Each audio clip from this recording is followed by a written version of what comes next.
Nak tengok baik tak baik kita, pegang steering. Mulut ni haram jadah saja. Celaka punya kereta, nampak. Padahal di masjid, subhanallah, subhanallah. Bila dapat steering kita, babi terbit, haram jadah terbit, cilakui terbit, bodoh ke apa? Nampak tu. Oh, nampak tu. Kenapa yang kita ni berubah bila dapat sesuatu? Maka kita tengoklah tentang sikap kita. Baik tak baik tuan-tuan, pergi tengok di jalan raya. Pergi tengok cara dia parking, cara dia mandu, cara dia letak kasut, cara dia parking motor. Kita boleh tengok orang ni baik tak baik.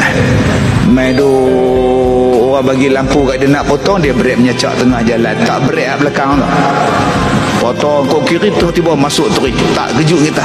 Abang apa awak kata? Berarti lah tak reti awak kata lesen terbang ke bang. Isteri dia sebelah ni tak mau naik kereta dengan abang, tak mau dah naik Grab. Tapi di masjid tu imam perangai dah.